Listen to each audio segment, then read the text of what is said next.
Hello दोस्तों, welcome back to our YouTube channel. मैं रविराज आपके अपने यूट्यूब चैनल कमाल की स्टडी में आपका स्वागत करता हूं। तो दोस्तों, आज किस वीडियो में हम साइंस बायोलॉजी का मोस्ट इम्पॉर्टेंट टॉपिक कोशिका से संबंधित top 10 most important questions and answers देखने वाले हैं। ठीक है, जो किसी भी एग्ज़ाम के पॉइंट ऑफ व्यू से वेरी इम्पॉर्टेंट है। ठीक है, यदि आप एसएससी, रेलवे एंड पुलिस आदि एग्ज़ाम की तैयारी कर रहे हैं तो प्लीज़ हमारे चैनल कमाल की स्टडी को सब्सक्राइब कर लीजिए। ठीक है, जो आपके लिए काफ़ी हेल्पफुल रहेगा। ठीक है दोस्तों, चलिए देखते हैं। तो चलिए दोस्तों देखते हैं आज के सेशन का प्रश्न पहला। कोशिका के अध्ययन के विज्ञान को क्या कहा जाता है? कोशिका के अध्ययन के विज्ञान को क्या कहा जाता है? माइकोलॉजी, फाइकोलॉजी, साइटोलॉजी या जेनेटिक्स? दोस्तों, इसका जो है राइट आंसर होगा ऑप्शन नंबर 3, साइटोलॉजी। और ये साइटोलॉजी शब्द किस चीज़ से मिलकर बना है? कोशिका को कहते हैं सेल, तो सेल से याद रख सकते हैं आप साइटोलॉजी। कोशिका के अध्ययन को क्या कहा जाता है? साइटोलॉजी। और वहीं देखते हैं ऑप्शन नंबर 1, माइकोलॉजी। तो माइकोलॉजी का संबंध जो होता है कवकों से होता है। कवक के अध्ययन को क्या कहा जाता है? माइकोलॉजी। और वहीं फाइकोलॉजी का संबंध किस चीज़ से होता है? शैवालों के अध्ययन से। और जेनेटिक्स का संबंध अनुवांशिकी से होता है। ठीक है, तो कोशिका के अध्ययन के विज्ञान को क्या कहा जाता है? साइटोलॉजी। ठीक है, ऑप्शन नंबर 3। चलिए चलते हैं नेक्स्ट क्वेश्चन की ओर। तो चलिए दोस्तों देखते हैं प्रश्न दूसरा। सर्वप्रथम कोशिका शब्द का प्रयोग किस वैज्ञानिक ने किया था? सर्वप्रथम कोशिका शब्द का प्रयोग किस वैज्ञानिक ने किया था? ल्यूवेनहॉक ने, फ्लेमिंग ने, रॉबर्ट हुक ने या फिर रॉबर्ट ब्राउन ने? तो दोस्तों, इसका जो है राइट आंसर होगा ऑप्शन नंबर 3, रॉबर्ट हुक ने। ठीक है, सर्वप्रथम कोशिका की खोज किसने की थी, या सर्वप्रथम कोशिका शब्द का प्रयोग किस वैज्ञानिक ने किया? तो इसका जो राइट आंसर होगा ऑप्शन नंबर 3, रॉबर्ट हुक ने। ठीक है, रॉबर्ट हुक ने 1665 में कोशिका की खोज की थी, जो एक मृत कोशिका थी। ठीक है, मृत कोशिका थी यह। इन्होंने वृक्ष की छाल पे इसकी खोज की थी, वृक्ष की छाल पे। ठीक है, तो सर्वप्रथम कोशिका शब्द का प्रयोग किस वैज्ञानिक ने किया था, या फिर सर्वप्रथम कोशिका की खोज किस वैज्ञानिक ने की थी? तो इसका राइट आंसर होगा ऑप्शन नंबर 3, रॉबर्ट हुक, जो सन 1665 में वृक्ष की छाल पर मृत कोशिका की खोज की थी। ठीक है, तो चलिए चलते हैं नेक्स्ट क्वेश्चन की ओर। प्रश्न 3, सर्वप्रथम जीवित कोशिका की खोज किस वैज्ञानिक ने की थी? सर्वप्रथम जीवित कोशिका की खोज किस वैज्ञानिक ने की थी?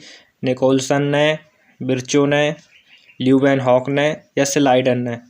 तो दोस्तों, इसका जो है राइट आंसर होगा ऑप्शन नंबर 3, ल्यूवेनहॉक ने। ठीक है, सर्वप्रथम जीवित कोशिका की खोज किस वैज्ञानिक ने की थी? तो ल्यूवेनहॉक ने। तो चलिए चलते हैं नेक्स्ट क्वेश्चन की ओर।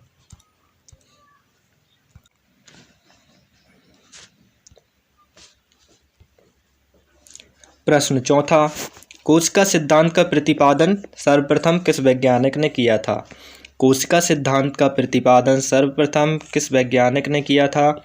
स्वान ने, स्लाइडन एवं स्वान ने या रॉबर्ट ब्राउन ने?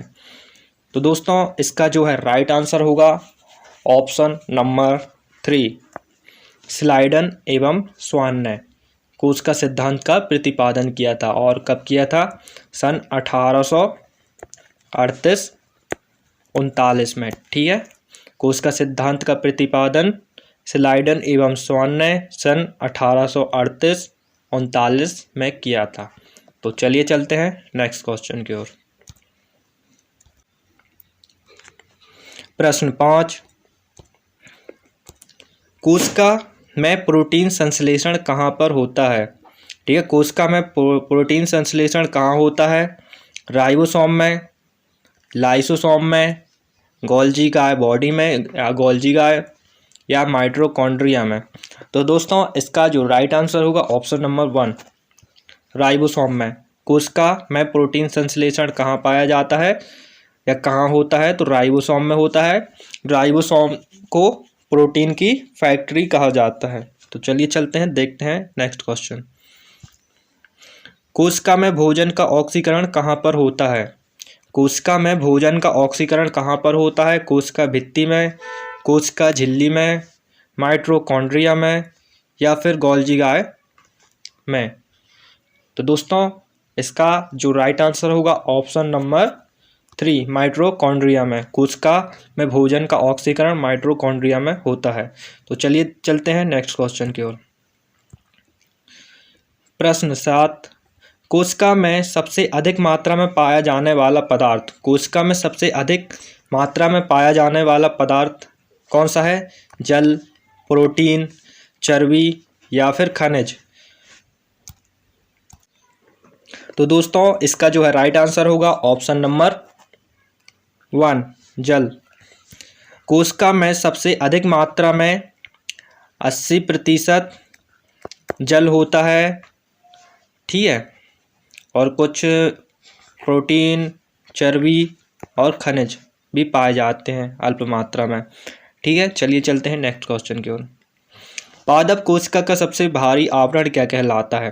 पादप कोशिका का सबसे बाहरी आवरण क्या कहलाता है?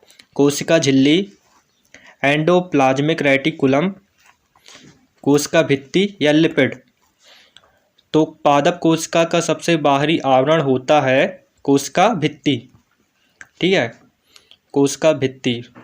और जंतु कोशिका का सबसे बाहरी आवरण क्या होता है? कोशिका झिल्ली।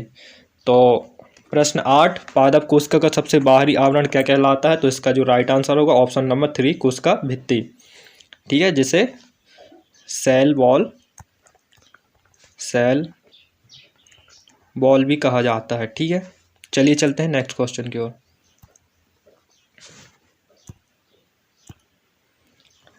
कोशिका में श्वसन क्रिया कहाँ संपन्न होती है? कोशिका में श्वसन क्रिया कहाँ संपन्न होती है? लाइसोसोम, राइबोसोम, माइटोकॉन्ड्रिया या गोल्जी गाय बॉडी। तो कोशिका में श्वसन क्रिया कहाँ संपन्न होती है? तो इसका जो राइट आंसर होगा ऑप्शन नंबर 3 माइटोकॉन्ड्रिया में श्वसन की क्रिया संपन्न होती है, ठीक है। चलिए चलते हैं नेक्स्ट क्वेश्चन। तो दोस्तों आज के सेशन का प्रश्न यह अंतिम प्रश्न है, ठीक है, कि पादप कोशिका का रसोई घर किसे कहा जाता है? कोशिका का रसोई घर किसे कहा जाता है? क्रोमोप्लास्ट को, रिक्तिका, क्लोरोप्लास्ट या ल्यूकोप्लास्ट को। तो कोशिका का रसोई घर किसे कहा जाता है? तो दोस्तों इसका जो है राइट आंसर होगा ऑप्शन नंबर 3 क्लोरोप्लास्ट, ठीक है। कोशिका का रसोई घर किसे कहा जाता है? तो क्लोरोप्लास्ट, ठीक है। तो दोस्तों आप जितने क्वेश्चंस का जो है राइट आंसर किया है तो आप हमें कमेंट बॉक्स में बता सकते हैं, ठीक है। यदि आपको वीडियो अच्छी लगी हो तो हमारी वीडियो को लाइक कीजिए और शेयर कीजिए, ठीक है, और हमारे चैनल कमाल की स्टडी को सब्सक्राइब कर लीजिए। तो चलिए दोस्तों मिलते हैं नेक्स्ट वीडियो में। जय हिंद।